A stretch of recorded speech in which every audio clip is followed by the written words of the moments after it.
৯ কোটি টাকা শুনতে খুব বেশি কিছু না, কিন্তু অবিশ্বাস্য হলেও সত্য, এই ৯ কোটি টাকাই ধীরে ধীরে রূপ নিচ্ছে হাজার কোটি টাকার ক্ষতিতে।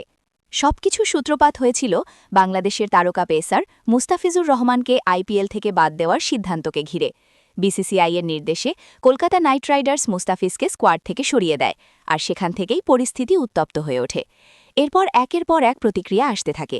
বাংলাদেশে আইপিএল সম্প্রচার নিষিদ্ধ করার আলোচনা শুরু হয়। একই সঙ্গে বাংলাদেশ বিশ্বকাপে অংশ নেবে না এমন হুমকিও সামনে আসে। পরিস্থিতি সামাল দিতে আইসিসির কাছে ভেন্যু পরিবর্তনের দাবিও জানায় বাংলাদেশ। কিন্তু আইসিসি সেই দাবি না মানায় সংকট আরও গভীর হয়।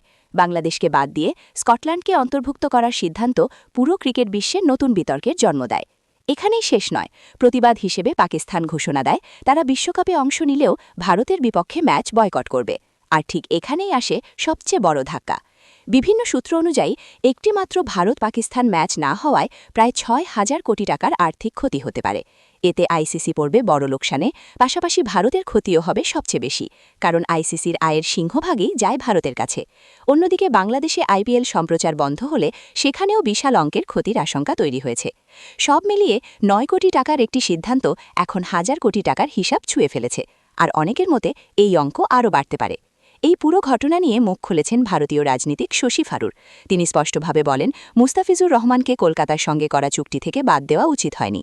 তার মতে এখানে রাজনৈতিক হস্তক্ষেপ হয়েছে, যা খেলাধুলার জন্য অত্যন্ত লজ্জাজনক।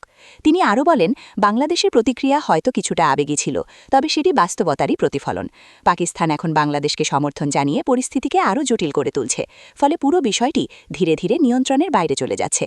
শশী থারুরের মতে ক্রিকেট বিভেদ সৃষ্টির জন্য নয়, বরং দেশগুলোর মধ্যে সম্পর্ক জোরদার করার মাধ্যম হওয়া উচিত।